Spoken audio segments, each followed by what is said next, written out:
कोई ऐसा एक शख्स जेड़ा तुहाडे मुश्किल टाइम में साथ रहता होवे? मेरा बड़ा भरा बड़ा भाई जी बिल्कुल उसमें ना मतलब फैमिली दा मेरा हर मेंबर में जेल वकालत वजन लगा हम ना तो मैंने फैमिली दा हर मेंबर आता यार इस पासे ना वन लेकिन उसमें भरा है तेरा शौक है तो इस शौक ਨੂੰ पूरा कर उस मेरा सही इन ये बंदा आता है ना कि इस बंदे मेरा साथ रहता है तो मैं उसका शुक्रगुजार हां कि उसमें इस तक पहुंचाया। आज इस मकाम ते हो तो अपने बड़े भाई दी वजह तो। भाई दी वजह तो सोहेल गफार उसका नाम है। एक पैगाम जेड़ा तुसां बाज बंदा गल्लां ना मुंह चढ़ के नहीं आख सकदा वालदैन दे दोस्तां दे भैन भरावां दे कुछ कोई ऐसी गल्लां होंदियां कोई एक ऐसी गल जेड़े भाई नूं तुसां आखना चाहो?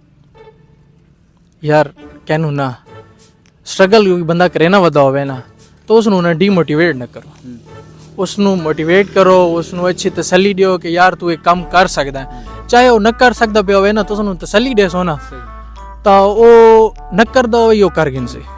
अपने भाई नूं कोई पैगाम देना चाहो जेड़ा तुहाडा भाई जिस तुहाडी हेल्प कीती है? नहीं अल्लाह उसनू सलामत रखे उसदी अपने जेरा वो पढ़दा वदा है जेरा काम ही करे सी अल्लाह उसनू कामयाब करे। तुसां तो साथ रहसो? मैं जरूर मेरा उस इतना साथ रहता है तो मेरा तो उस डबल बनता है कि यार मैंने उस जितने तक पहुंचाई वदा है तो जितने तक मैं पहुंचता ना मैं उन्हें सिला